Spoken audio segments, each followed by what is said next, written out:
Últimamente hay una crítica muy fuerte a la teoría de los derechos humanos como para abordar los problemas ambientales, porque se dice que es completamente antropocéntrica, ¿no?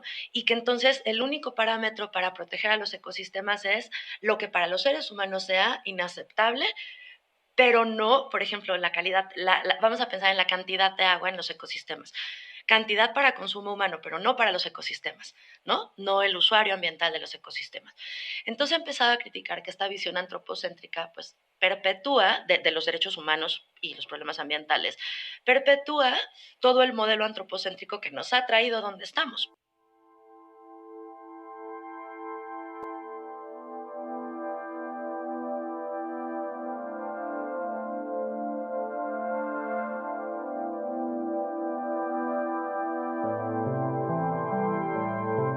Antropocenistas, un podcast de humanismo ambiental.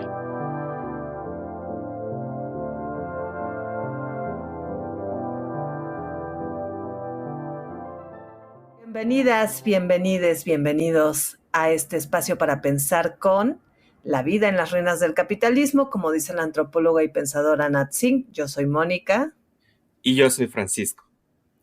Y pues para este episodio vamos a hablar de un tema muy importante de reflexionar colectivamente y lo podemos resumir en los derechos de la naturaleza.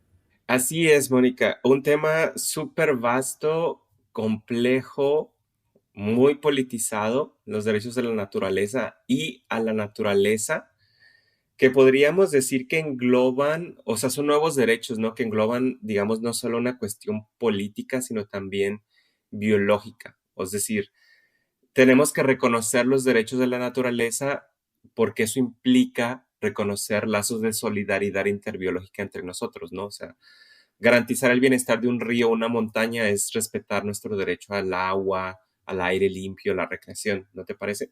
Y es una práctica, como dicen muchos de los habitantes o pertenecientes a las comunidades originarias, que tiene que ver con la idea del buen vivir, ¿no? Entendiendo el buen vivir de una forma muy distinta a las lógicas del capitalismo y el consumo, a las lógicas del extractivismo y a las lógicas de ese fantasma llamado progreso que cada vez nos demuestra que es lo más perjudicial para precisamente el sostenimiento de la vida que un verdadero camino hacia un futuro posible. Claro, y es que es incluso hasta absurdo, ¿no? Porque llamamos progreso a la destrucción de la naturaleza, o sea, al cambio de uso de suelo, a la deforestación. Les llamamos recursos naturales a los ríos, a eso también los suelos o a las plantas, ¿no? Cuando, bueno, lo que está claro es que esos recursos no son infinitos, ¿no? Y tampoco fueron puestos para nuestra disposición. Así es, Mónica. En este episodio, pues vamos a hablar con una experta en el tema, que es Alejandra Rabasa, que nos va a ayudar a entender por qué es importante, digamos, tener en cuenta los derechos de la naturaleza y a la naturaleza. Mónica, pero antes de eso, pues, ¿qué te parece si ya comenzamos con nuestra sección de lecturas? Aunque creo que en este caso tú vas a hacer trampa porque vas a comentar otra cosa que no es una lectura, Mónica. Exactamente. Voy a hacer una trampita como me gusta hacerla, aunque hay algo en lo que sí se cumple. Al menos, bueno, no voy a hablar de un libro propiamente, ¿no? Yo quiero compartir una lectura que se relaciona con la temática de la que estamos hablando. Es el trabajo de Paulo Tavares. Él es un arquitecto brasileño, un pensador también, que vivió mucho tiempo en Ecuador y desde su experiencia en Ecuador como académico hizo este trabajo que se llama Los derechos de lo no humano. Y es un videoensayo súper interesante que está en una plataforma en línea y me parece, o sea, lo que lo vuelve interesante es justo la forma en cómo articula las ideas que se han ido tejiendo o que se fueron tejiendo por pobladores de comunidades originarias en Ecuador en relación a cómo entender las relaciones con eso que llamamos desde Occidente el medio ambiente, ¿no? Es un videoensayo que está hecho en capítulos, muy relacionado con un texto importante que acá nuestro amigo y colega Eugenio conoce muy bien, que es el Contrato Natural de Michel Serres. Digamos que la parte textual de este videoensayo justo cita y entresaca varios momentos del ensayo de Serres, ¿no? Está hecho en capítulos. Los capítulos, por ejemplo, tienen títulos. Aquí estoy mirando mi acordeón. Por ejemplo, el primero o el prólogo es una guerra verbal y justamente parte del texto de Serres habla de cómo lo humano es un agente geológico y cómo todas las transformaciones últimas vistas desde los años 80, Serres las considera como mucho más que geopolíticas en unas transformaciones geológicas, ¿no? Y él habla como en la humanidad como placas tectónicas. Y esto es interesante porque él reflexiona justo en la misma década en la que surge la propuesta del término del antropoceno, ¿no? Para definir como esta era en la que lo humano tiene pues una carga importante en la cuestión de la transformación de la vida en el planeta. Recupera distintos momentos, por ejemplo, en 1992, cuando se cumplen los 500 años del, entre comillas, descubrimiento de América y como todas las tensiones que se hicieron con las poblaciones indígenas en Ecuador, pero al mismo tiempo también recupera testimonio, bueno, entrevista a distintos abogados que están llevando los terminología como derechos de la naturaleza o derecho de lo no humano y cómo estos términos o estas formas de entender estas cosmovisiones, digamos, surgen de, bueno, estas, no cosmovisiones, estos lenguajes se relacionan con la cosmovisión, ahora sí, de los pobladores originarios, ¿no? Cómo es importante destacar cómo han llegado también a la Corte Interamericana de los Derechos Humanos este tipo de denuncias o este tipo de situaciones, ¿no? Por ejemplo, hay un momento donde están las palabras de uno de los líderes del Sarayaku y él habla y define a la tierra como una selva viviente, bueno, define a la selva como algo viviente, como un ser viviente, ¿no? Y nombra las plantas medicinales como tipos vivientes y hablan también como de su derecho a existir y cómo necesitan estos seres no humanos regenerar sus procesos vitales y cómo su ausencia trae consigo enfermedades para lo humano y la posible desaparición. Entonces, ilustra de muchas maneras debates jurídicos, pensamiento filosófico en torno a la manera en cómo se entiende el medio ambiente o lo que nosotros llamamos medio ambiente, insisto, y cómo esto es importante y se ha ido transformando. Por ejemplo, tiene 2 interludios con un título bien potente, ¿no? La violencia orientada a los objetos, y habla de 2 casos de poblaciones sumamente golpeadas por el extractivismo minero, ¿no? Es muy sobrecogedor y por eso me interesaba como decir por qué un videoensayo también tiene su propia potencia como sistema de escritura, como un libro expandido, porque tú miras las consecuencias de estos principios o políticas extractivistas y como que obedecen a las leyes de mercado, ¿no? A esa cuestión de vamos a explotar la tierra, sacar minerales, sacar oro, y las consecuencias que esto significan para el suelo y para el territorio. Ves los paisajes desolados, ves ciudades pequeñas, rurales, completamente devastadas, ves como pozos en los que ha surgido el petróleo, pero el petróleo está como contaminando todo, ¿no? Y este es un videoensayo que hizo Paulo Tavares hacia el 2012 y bueno, él estaba también como en ese momento muy impactado por el derrame que tuvo lugar en el Golfo de México en el 2010, fue en abril del 2010, cuando Deepwater Horizon fue esta plataforma petrolífera, ¿no? Estalló y causó un gran daño del que quizá hablamos ya muy poco, pero que está presente ahí y que a veces, aunque se pueda atajar eso con una cuestión jurídica de reparación de daños, puede significar una cuestión de reparar económicamente, pero eso no repara el daño a nivel vida, ¿no? Y entonces eso nos trae a cuenta o nos ayuda a pensar cómo de verdad pensar en sujetos jurídicos, a la naturaleza como sujeto jurídico, si piensas a las empresas como personas fantasmales, pero que tienen también derechos y obligaciones, pues podrías ampliar la idea de a quién se le hace justicia o quién merece ser defendida. Y bueno, creo que en ese sentido el trabajo de Tavares es bien interesante. Oye, no he visto ese video, lo voy a buscar. ¿Está disponible en línea, Mónica?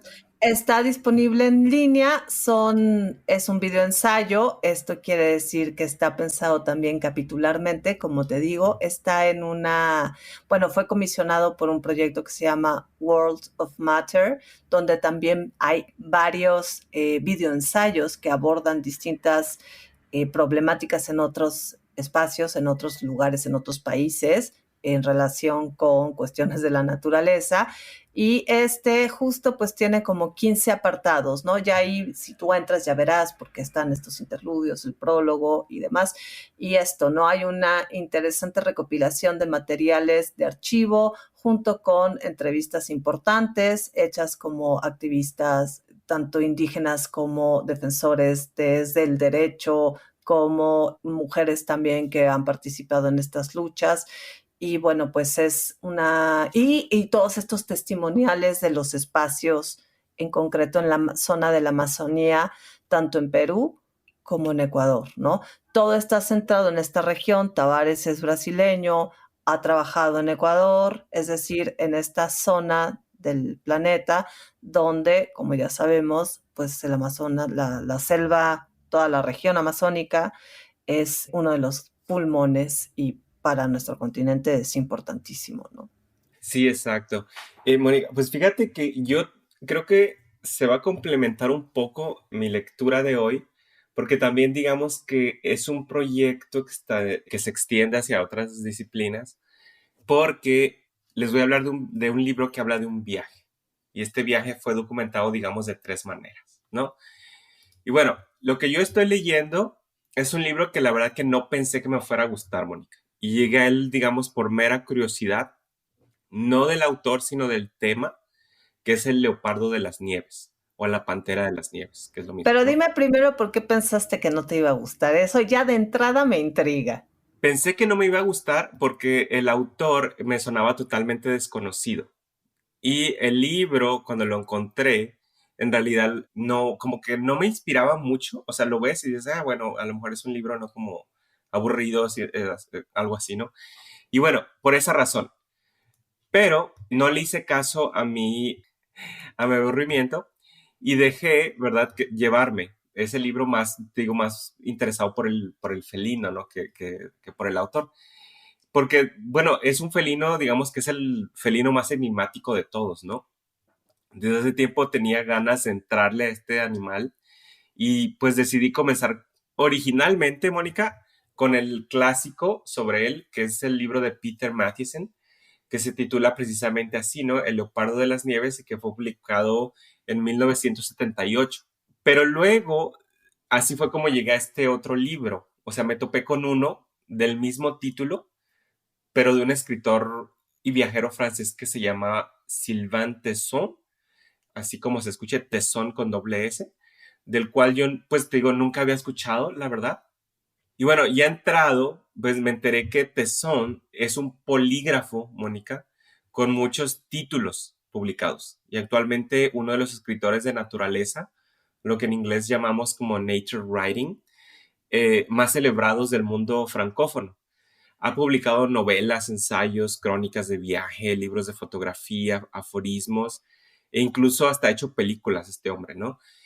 Tiene una personalidad, digamos, como que un poco dispersa y también es muy conocido por ser estegofil, que es una palabra francesa que quiere decir algo así como trotador de tejados o caminante de tejados, porque le gusta mucho como caminar encima de las casas. Y a pesar de que sufrió un accidente del cual se recuperó, afortunadamente, ¿no? Pero bueno, ¿de qué trata el libro de Tesson? La Pantera de las Nieves. O sea, tiene el mismo título, ¿no? Que el libro clásico de Matheson. Pues precisamente de ir en búsqueda de ese felino en el Tíbet por invitación, Mónica, de un fotógrafo famosísimo, también francés, que se llama Vincent Munier. Su viaje lo hicieron en el 2008 y antes de continuar, pues me gustaría un poquito también hablar de la figura de Munier porque es, digamos, relevante para entender la historia de este viaje, ¿no? ¿Quién es Vincent Munier? Pues para ponerlo simple, digamos que es uno de los mejores fotógrafos de naturaleza vivos hoy día. Así, punto. Sus fotografías son como, fíjate que son como pinturas de Turner. O sea, a mí me recuerda mucho ese pintor francés, porque es como si se posara en un Pero es punto. inglés, no me le cambies de nacionalidad. Turner es inglés. Sí, Turner es inglés y Munier es francés, pero Ok, como que ok. siento, ajá, que tienen como que un estilo muy parecido, en el sentido de que pareciera que Munier espera el momento perfecto en que, digamos, clima, nubes, nieve, neblina o lluvia le permitieran ver de pronto un animal que aparece en el paisaje y en la fotografía se revela como un fantasma, o sea, como una alucinación instantánea, como una pincelada de vida el animal, ¿no? O sea, es un fotógrafo muy lírico, muy, muy sensible. Y menciono esos eventos climáticos porque Munier precisamente creció en Lorraine, que es una zona montañosa de Francia, en la parte este del país, y por eso Munier se especializa en fotografías gélidas de zonas polares, ¿no? Debido a su estilo, pues sus animales, Mónica, son como, digamos, muy líricos también, como elegantes, minúsculos y misteriosos. No, como que no le importa captar como un evento extraordinario, ¿no? En la vida de un animal, sino más bien una sutileza del animal y estos aparecen como fulgores de vida, como flashazos en sus fotografías, ¿no? O sea, yo de pronto cuando veo una fotografía de Munier es como si me asomara por una ventana a un mundo fantástico. O sea, es un fotógrafo realmente impresionante, ¿no? Pero bueno, él es el que invita a Tesson al viaje en 2018, para 18 para buscar a la Pantera de las Nieves, ¿no? El libro de Tesson, también Mónica, ya está publicado en español, fue traducido en el 2021 por la editorial Taurus.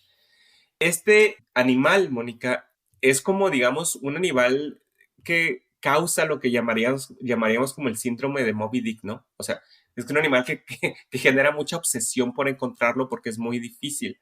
No solo porque su población ha sido reducida, desgraciadamente, sino porque habita una de las regiones más inhóspitas del planeta, ¿no? Para la vida humana. Y en su viaje, pues ellos deciden ascender hasta 5.000 metros de altura con temperaturas siempre por debajo del 0, 20, 30 grados. Y además de eso, permanecer inmóviles por horas sin hacer el mínimo de ruido, ni siquiera estornudar, porque podrían alertar al animal, ¿no? Entonces, en esa inmovilidad, Mónica, Tesson va como registrando todo lo que ve en ese paisaje, que podría parecer inhóspito, llano, ¿no? O gélido, pero que apenas le presta atención, vibra de vida. O sea, ve todo tipo de animales, como lobos, hay muchos lobos, osos, zorros, burros salvajes, búhos, yaks, ¿no? Que es como, digamos, el bisonte del Tíbet. Y lo cautivante de todo esto, Mónica, es la manera en que describe y medita en esa especie como de retiro espiritual, pero sin caer, digamos, como en la exotización, ¿sí me entiendes? Eh, Se va adentrando en la existencia humana en la medida que espera pues que Leopardo como un Godot, ¿no? Se aparezca. Y las descripciones son realmente muy simpáticas, tiernas, extremadamente poéticas. O sea, Tesson en ese viaje, digamos, como que se gradúa como un observador y como un filósofo.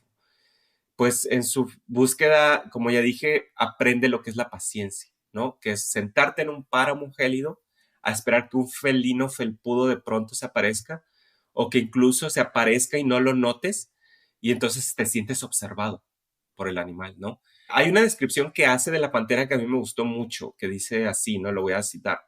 Dice, el animal se casó con el poder y la gracia. Los reflejos electrificaban su pelaje. Sus patas se ensancharon en platillos, la cola de gran tamaño le servía como un péndulo. Ella se había adaptado para poblar lugares ineludibles y escalar acantilados. Era el espíritu de la montaña descendido para visitar la tierra, un antiguo ocupante que la ira humana había vuelto a fluir hacia las periferias. Ay, O qué sea, tiene como un bonito. lenguaje muy, muy poético este hombre, muy observador, ¿no? Muy, muy filosófico. Y es un poco impresionante cómo, o sea, después de casi 50 años, o sea, desde el libro de Mathieson, ¿no? La Pantera de las Nieves, pues, sigue como suscitando este tipo de fascinación misteriosa, sobre todo a pesar, porque su hábitat, pues, es de los más vulnerables, ¿no? Al calentamiento global y al sistema económico que lo causa y que, pues, en el caso del Tíbet, desgraciadamente, es dirigido pues, por el capitalismo de Estado de China, ¿no? O sea, yo la verdad recomiendo mucho tanto este libro de Tesón como el de Mathieson. En serio, o sea, no solo van a encontrar, digamos, como una maravilla, sino también un impulso vital sobre cómo apreciar, ¿no? La naturaleza. Este libro, Mónica, también fue documentado por el mismo Monnier en un libro que que fue publicado por la editorial Errata Naturae, de los cuales también son muy, muy, muy interesantes como editores. Hay también, Mónica, ya con eso termino mi comentario, hay también una película que filmaron de su viaje, de Sonny Monnier. Y la música de la película, Mónica, es una cosa, o sea, que te saca las lágrimas. O sea, ese es como esa fusión de paisaje, naturaleza, reflexión verbal, y luego le añades la música y llega un momento en que ya no puedes contener las lágrimas, solamente por el mero hecho de observar la naturaleza. Y la música, pues fue creada nada más y nada menos que por dos grandes, son Warren Ellis y pues el grandioso Nick Cave. Entonces, pues no sé qué más les puedo decir para convencerlos de que lean los libros o vean la película, La Pantera de las Nieves, porque a mí me dejó como obsesionado por unos días esta experiencia, ¿no? Pues a mí ya me convenciste, ya quiero salir corriendo a buscar un ejemplar.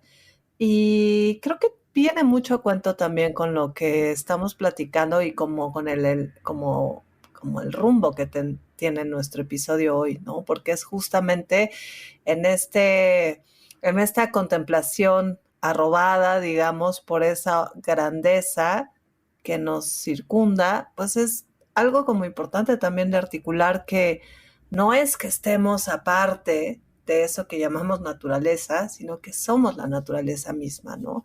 Y podemos tener este registro y voy a decirlo como se me viene a la cabeza, ¿no? Este contagio, como contagiarnos de contemplar y sentirnos parte de algo. Y de cómo esta grandiosidad también puede estar en un peligro de extinción, porque me imagino, si como dices, esta zona que está en riesgo, pues si un hábitat está en riesgo, también las especies que lo habitan entran en esa misma zona de peligro.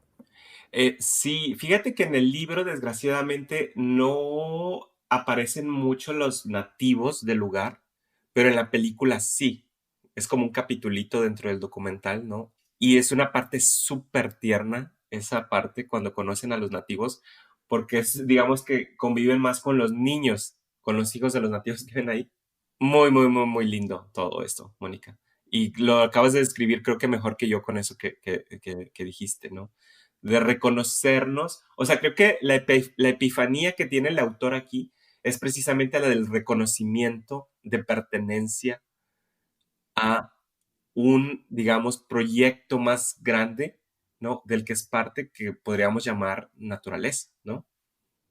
Y pues para entender por qué es importante reconocernos como parte de ese contexto y qué pues cambios podemos buscar o qué articulaciones, más bien, articulaciones de lenguaje y articulaciones filosóficas y, por supuesto, articulaciones de pensamiento en cuanto a leyes, en cuanto a un rubro legal.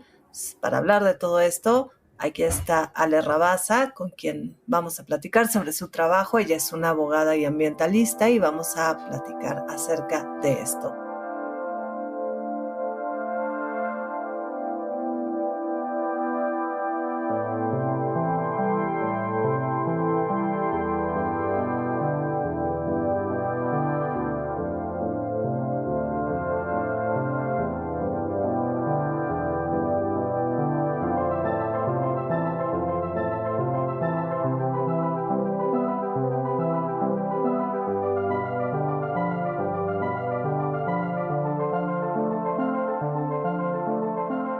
Como siempre, me gustaría dar una poca de información acerca de lo que ella hace, que es un trabajo muy importante y del cual ya nos va a hablar en unos minutos. Alejandra Rabasa es maestra en Ciencias de la Sostenibilidad por la Universidad Nacional Autónoma de México y licenciada en Derecho por la misma UNAM. Fue directora del programa de estudios sobre jueces y medio ambiente en el Environmental Law Institute de Washington, D.C., desde el cual coordinó múltiples proyectos para el fortalecimiento de capacidades en la toma de decisiones judiciales en casos relacionados con la conservación de la biodiversidad y la tutela de derechos ambientales en diversos países.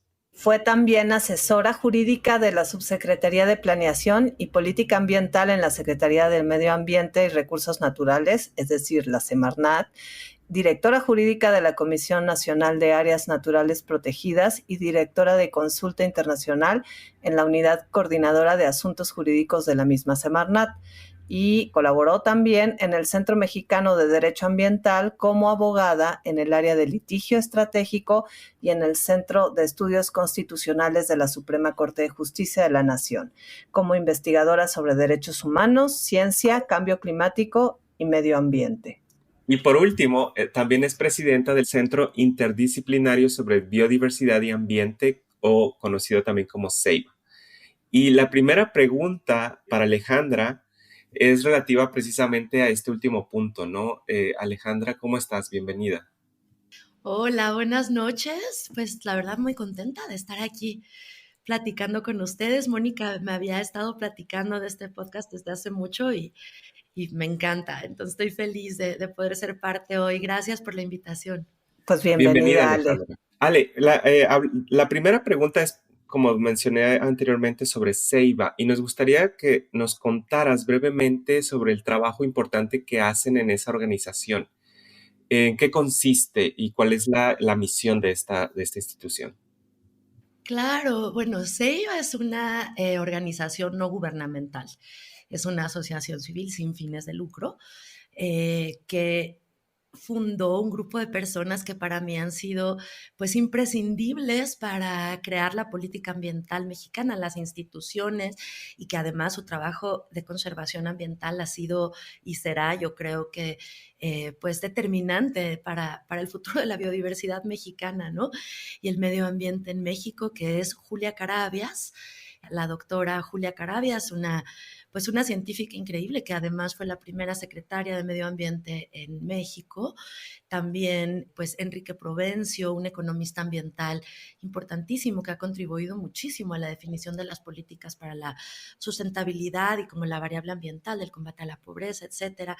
Está Antonio Azuela de la Cueva, pues fue procurador federal de protección al ambiente, pero es un sociólogo del derecho que tiene, pues no sé, es gente, todos, la verdad, los que participan en CEIBA, creo que es gente muy, muy, muy experta, con una trayectoria muy grande de muchos años en temas dedicados a la conservación de la biodiversidad, al desarrollo sustentable de México, que han participado fundamentalmente en la construcción de todo el marco para la conservación y la sustentabilidad. Somos más de 100 integrantes en CEIBA. Ahora estoy muy contenta porque estamos recibiendo muchos miembros nuevos, jóvenes. De hecho, ya vamos a crear un grupo de jóvenes en CEIBA que están trabajando en temas de acción contra el cambio climático, de advocacy, de litigio, etcétera. Y pues nos dedicamos a la al análisis, a la reflexión de los grandes problemas ambientales y del cambio climático para tratar de pues generar información seria, científica, sólida, que permita abordar desde los grandes temas de las políticas y las omisiones y los vacíos hasta problemas muy puntuales que están pasando ahorita y que son causa de preocupación para la sociedad en temas ambientales, el Tren Maya, el programa Sembrando Vida, etcétera. Y por último quiero decir que otra cosa que me da mucho orgullo de Ceiba es que somos tantos que es una asociación completamente interdisciplinaria, pero además muy plural. O sea, no pensamos igual. Hay gente que pensamos opuestamente distinto en Ceiba y entonces lo que nos trae juntos es el interés por construir opiniones que contribuyan a analizar los problemas ambientales. Son muy complejos, ¿no? Que les voy a contar a ustedes. Y entonces creo que una de las fortalezas de Ceiba es justo que tenemos visiones de todo el espectro de las opciones que hay para definirte como ambientalista, y eso creo que enriquece mucho nuestra participación en el debate público. Entonces, yo soy presidenta desde hace poco y pues nada, la verdad es que es el mayor orgullo de mi vida. Es increíble todo lo que nos cuentas, es muy alentador y yo quiero hacerte una pregunta que para mí es muy importante, ¿no? Y ya me voy como directamente a cuestión, asuntos de derecho, ¿no? Dentro de tu perfil como abogada experta en temas ambientales, y porque me resulta una pregunta fundamental, ¿no? Y es el por qué es importante pensar, o sea, dentro del marco de los derechos humanos podemos tener algunos rubros como, bueno, el derecho humano al agua, el derecho humano a un ambiente limpio, pero también hay como una serie de iniciativas en distintos países que proponen los derechos de la naturaleza. Entonces, a mí me interesa como decir por qué es importante pensar en la naturaleza como sujeto de derecho. Uy, claro, es un tema, me encanta ese tema, Mónica. Primero, yo creo que lo que, pues, ustedes trabajan en este podcast maravilloso justo porque están muy conscientes de cómo la crisis ambiental, de cambio climático y de contaminación ahorita, pues son las que van a determinar las posibilidades de vida en el planeta, ¿no? Ahorita y durante mucho, mucho tiempo, ¿no? Tenemos todos estos estudios que cada vez generan más alarma en la comunidad internacional, ¿no? Como este nuevo estudio Hacer las paces con la naturaleza del Programa de las Naciones Unidas para el Medio Ambiente, donde pues demuestra cómo estamos lejísimos de cumplir con todos los compromisos internacionales de tratados como el Acuerdo de París para el cambio climático, en el cual pues es muy claro, ¿no? Que si no logramos detener el calentamiento global muy por debajo de los 2 grados y tener una neutralidad climática en el 2050, las posibilidades de vida en este planeta son catastróficas, ¿no?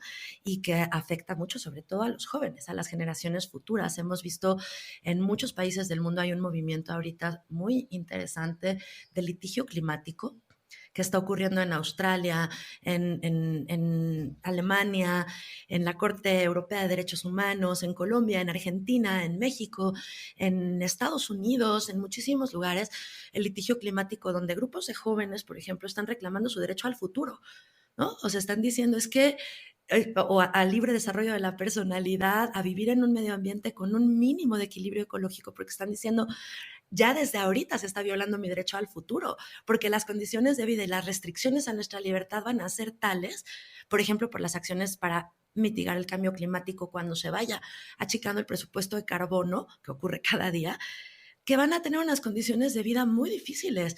O hay un reporte nuevo de la Comisión Interamericana de Derechos Humanos de apenas diciembre de 2021, donde declaró una emergencia climática diciendo es que los impactos del cambio climático van a ser un retroceso de 50 años en todas las políticas de avance contra la pobreza y la desigualdad, ¿no? Entonces, toda esta alarma que la comunidad científica nos está diciendo, pues ha llevado como a cuestionar si realmente, bueno, primero hay un entendimiento de que no pueden ejercerse derechos humanos fundamentales, el derecho a la salud, al agua, a la alimentación, a la integridad física, a una calidad de vida digna, a la libre determinación, al futuro, con las condiciones de pérdida de la diversidad biológica y cambio climático que hay en el mundo, ¿no?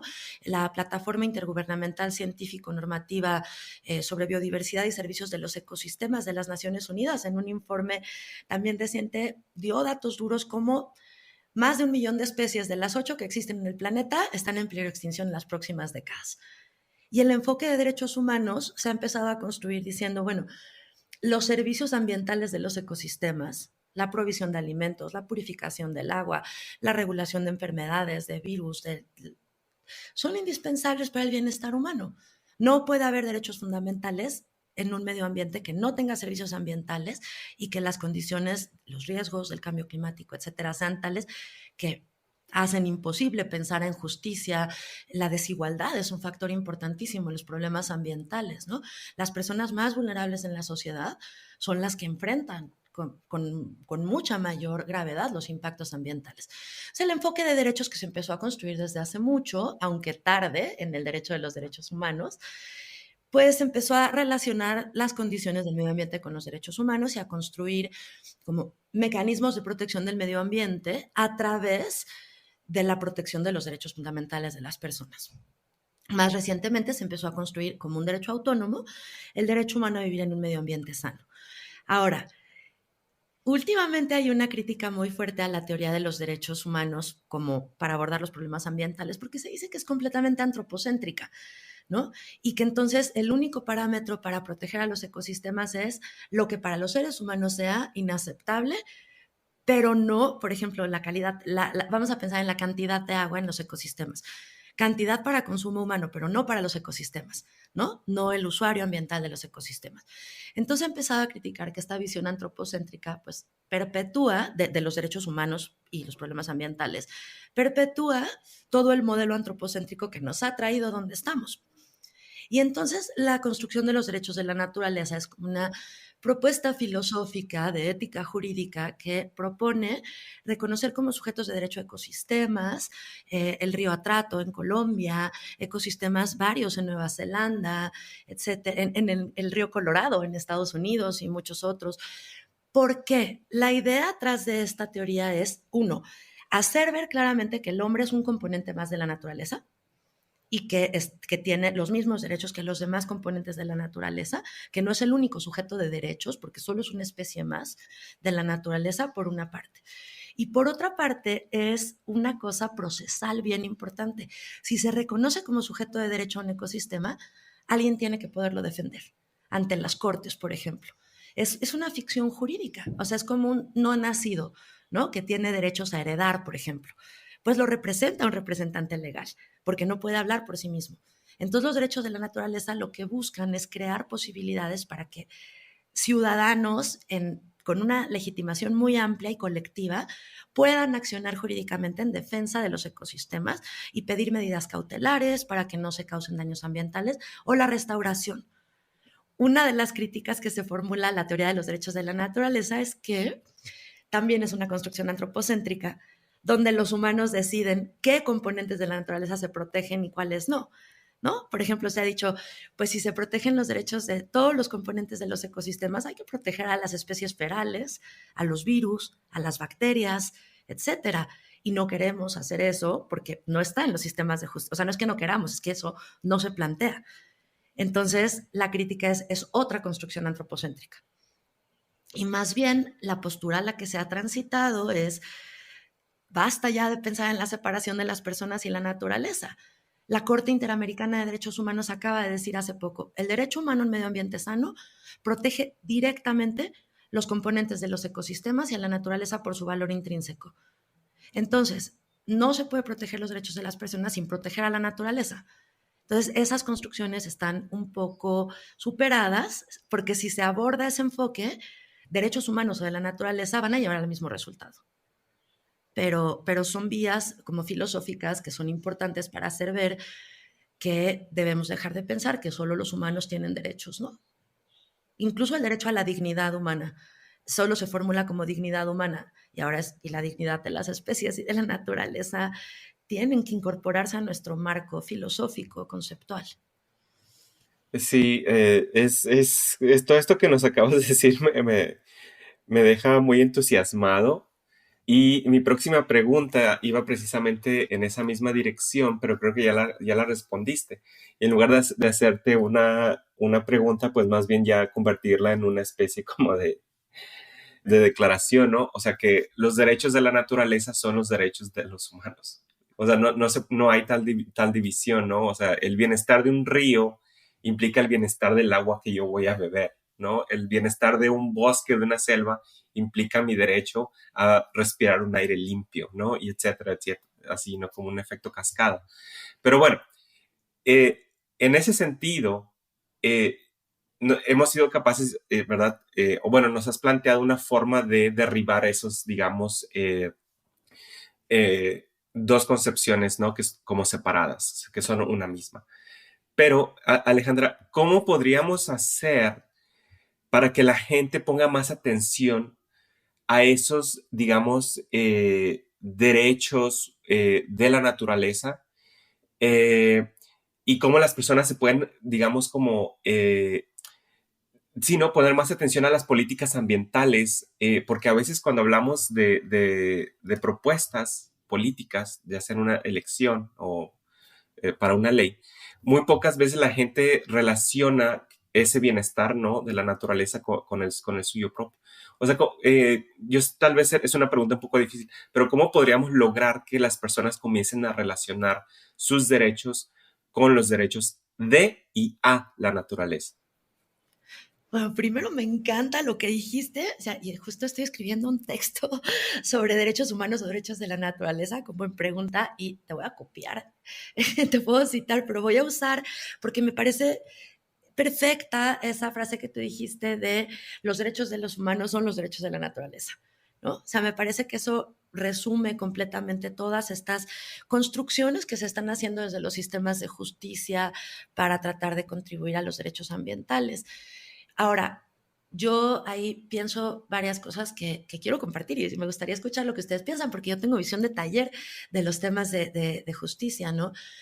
Pero, por ejemplo, me quedaba pensando ahorita que te escuchaba, es que el primer argumento que siempre se pone por delante, por ejemplo, el relator especial de las Naciones Unidas sobre el medio ambiente sano, uno de los primeros argumentos que siempre pone por delante para tratar de crear conciencia de cómo nuestro destino está completamente ligado al de la naturaleza, es el de los servicios ambientales, ¿no?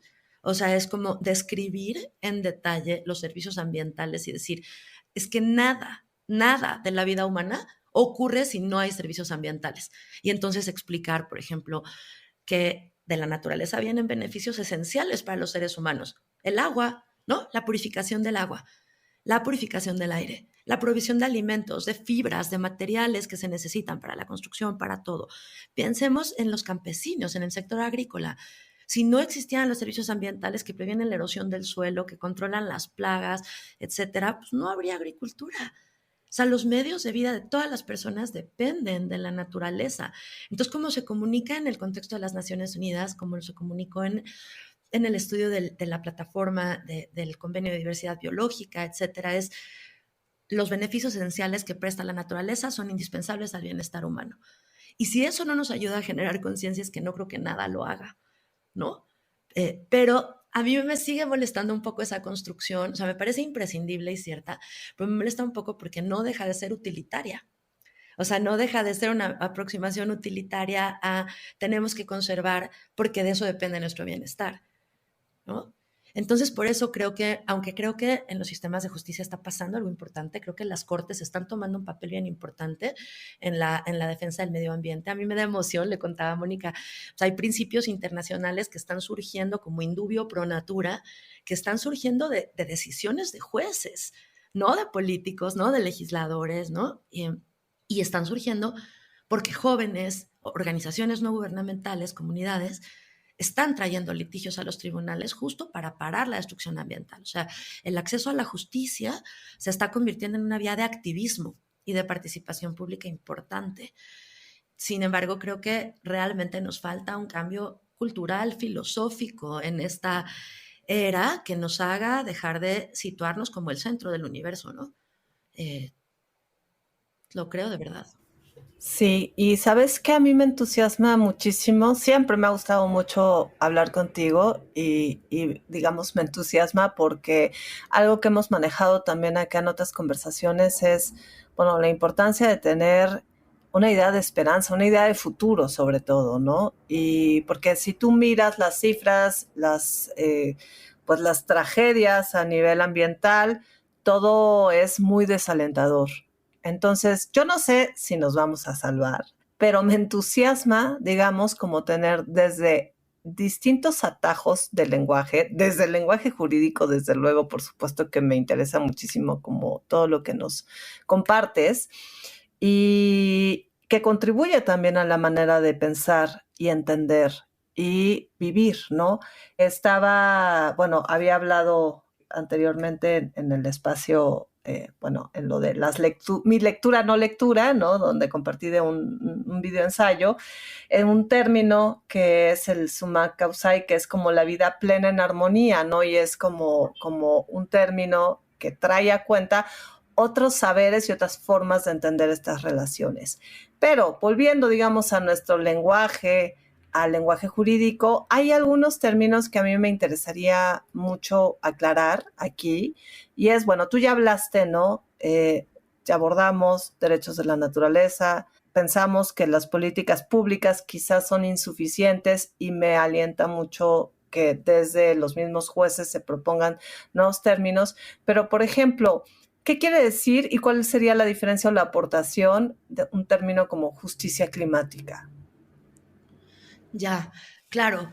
Bueno, el término de bueno, es que está muy relacionado con el de justicia ambiental, ¿no? Y entonces, bueno, una cosa que es importante es que en México no se entiende muy bien el concepto de justicia ambiental. Es un concepto que surgió más en Estados Unidos, por ejemplo, muy relacionado con el movimiento contra el racismo, ¿no? O sea, para promover la igualdad racial, porque se empezó a descubrir, por ejemplo, que todos los sitios para el confinamiento de residuos peligrosos estaban ubicados en lugares donde vivía la población afroamericana, ¿no? Por ejemplo. Y entonces que había una distribución completamente racista e inequitativa de las cargas y los beneficios de la contaminación y los daños ambientales y también de las políticas ambientales. En México se ha entendido más el término justicia ambiental como todo lo que tenga que ver con los derechos humanos y el medio ambiente. Entonces, para mí es bien importante como retomar el sentido original de justicia ambiental como justicia social, no como todo lo que tenga que ver con el sistema de justicia y el medio ambiente, sino realmente recuperar el concepto de justicia social y la parte de equidad inter e intrageneracional que está involucrado ahí, que en el tema ambiental, la equidad intergeneracional o sea, no podemos pensar en ninguna, o sea, si las políticas ambientales no consideran los impactos en el futuro, en la escasez de agua, la contaminación del suelo, en el cambio climático, no podemos hablar de justicia. Y tomar en cuenta el factor de vulnerabilidad me parece importantísimo. Por ejemplo, en el tema de agua, el derecho al agua. Estoy de acuerdo, estoy completamente segura de que estarán de acuerdo en decir que el tema del acceso al agua es uno donde más se refleja la pobreza y la exclusión y la desigualdad. Yo estaba pensando hace rato con unos jueces en una clase en la Suprema Corte de Justicia. ¿Se pueden imaginar el horror que debe haber sido el inicio de esta pandemia? O sea, todo, pero el inicio de esta pandemia, cuando no sabíamos qué estaba pasando y estábamos aterrorizados y nos teníamos que lavar la mano 700 veces todo el tiempo. ¿Se imaginan lo que debe haber sido enfrentar esta pandemia sin agua, sin saneamiento, en condiciones de marginación y de pobreza tales? Entonces, el concepto de justicia ambiental y de justicia climática se refiere, que yo digo que esa separación también es un poco artificial, porque la justicia ambiental y la justicia climática son una. Yo lo que creo que esos conceptos intentan hacer es traer a la mesa el tema de que además, por ejemplo, la forma en la que lo dijo hace mucho Sir Nicholas Stern, ¿no? En el primer estudio sobre la economía del cambio climático, dijo, el cambio climático es la mayor externalidad negativa en la historia de la economía. Entonces, ¿cómo podemos traer mecanismos de redistribución de las cargas, los impactos, los beneficios del medio ambiente, de forma que las personas más vulnerables y la equidad intergeneracional tengan un papel central en las decisiones, no solo sobre las políticas ambientales, que eso también es importante, porque las políticas ambientales finalmente van a proteger el medio ambiente. Donde hay que hacer esta inclusión de los principios de la justicia ambiental y climática es en las políticas no ambientales, en las decisiones del sector minero, energético, pesquero. O sea, ahí es donde se da el impacto mayor al medio ambiente y la mayor inequidad.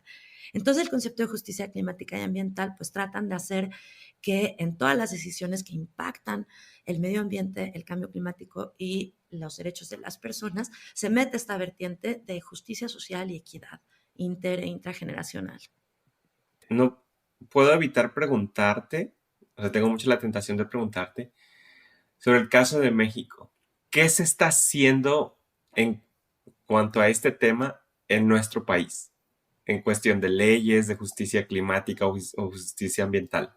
Claro, bueno, es una pregunta bastante difícil. Porque, bueno, hay una parte, yo creo que México tiene un sistema jurídico o de justicia para la protección del medio ambiente muy completo, muy complejo. O sea, México es parte de todos los tratados internacionales importantes para proteger el medio ambiente, ¿no? De el Convenio de Diversidad Biológica y sus protocolos, como el de Cartagena, que va que se refiere a la bioseguridad en la biotecnología, de la Convención de Cambio Climático y el Acuerdo de París, de los convenios para proteger la capa de ozono, para el uso sustentable de los contaminantes orgánicos persistentes, el manejo seguro de residuos peligrosos, el Convenio de Basilea.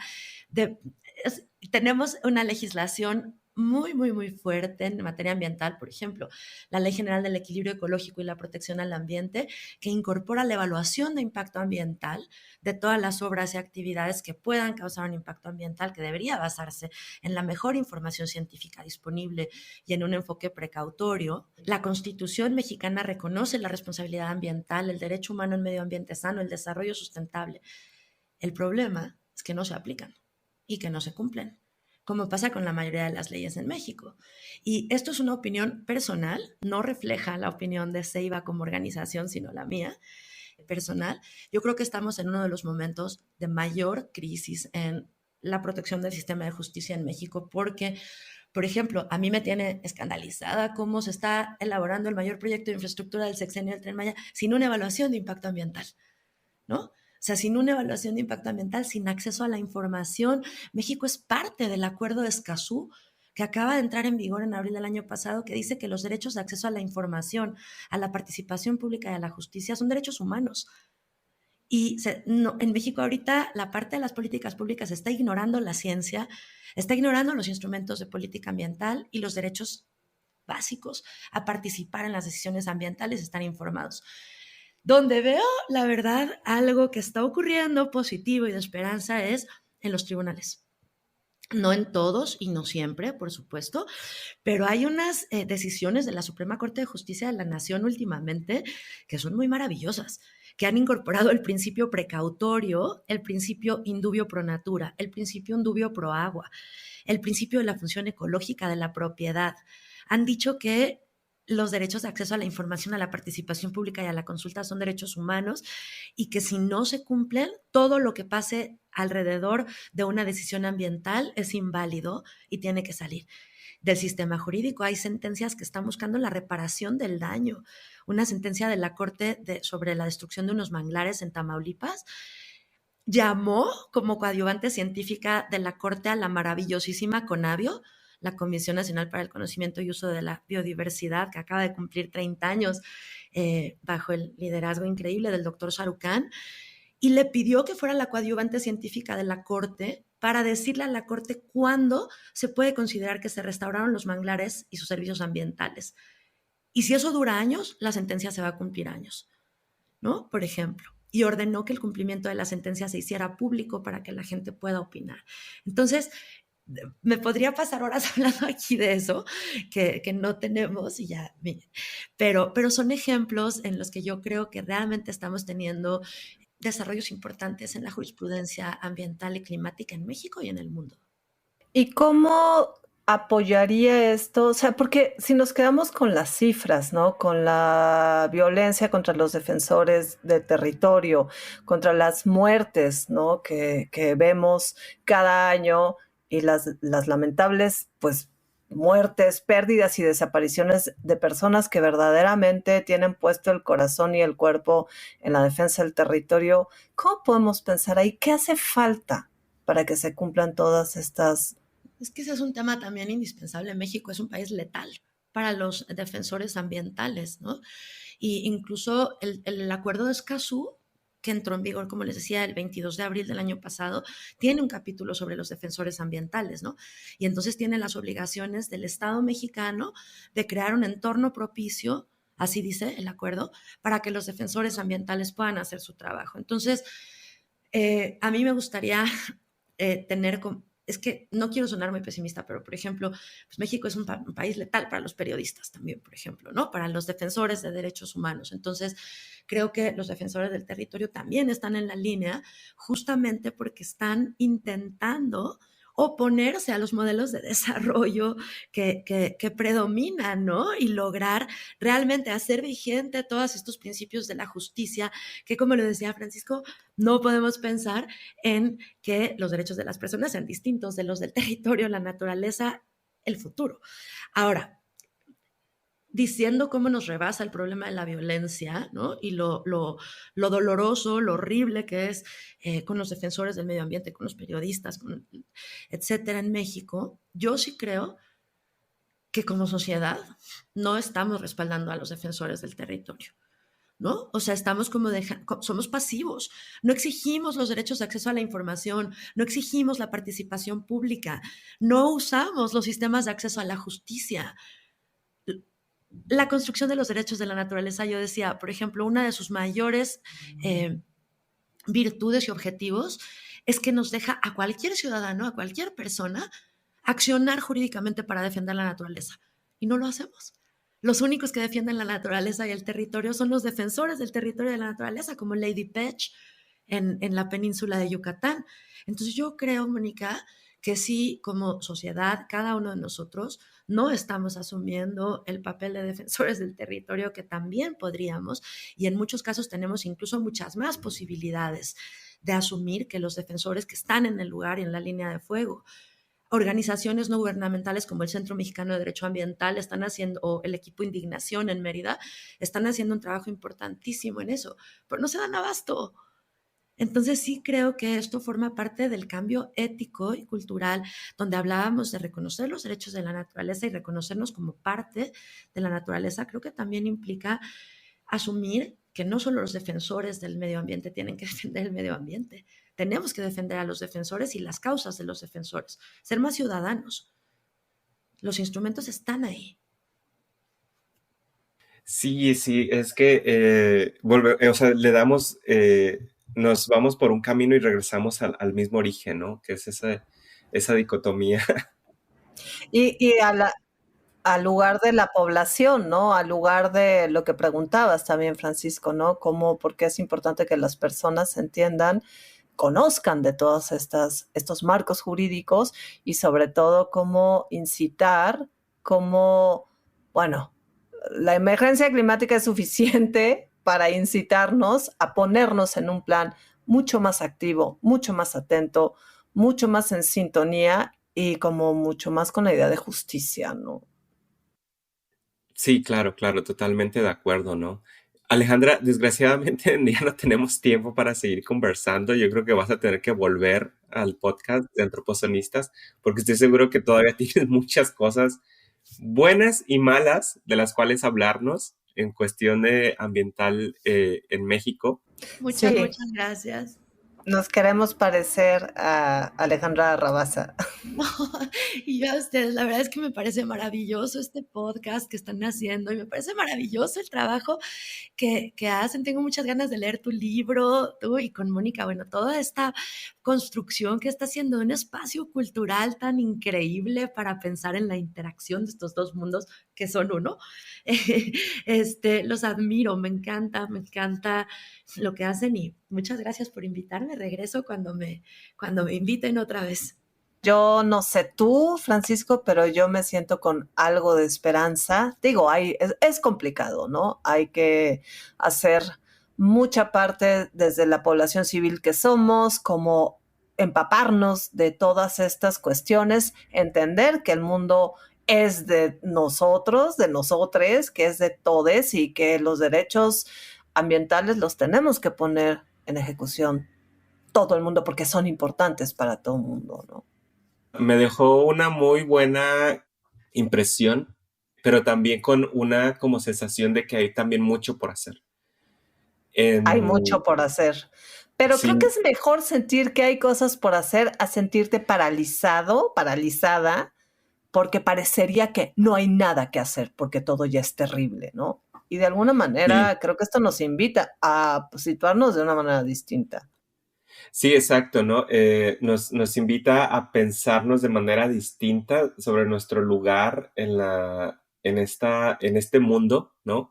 Y como tú dices, creo o yo espero que también los escuchas se hayan quedado con las mismas sensaciones de esperanza que nosotros tenemos ahora.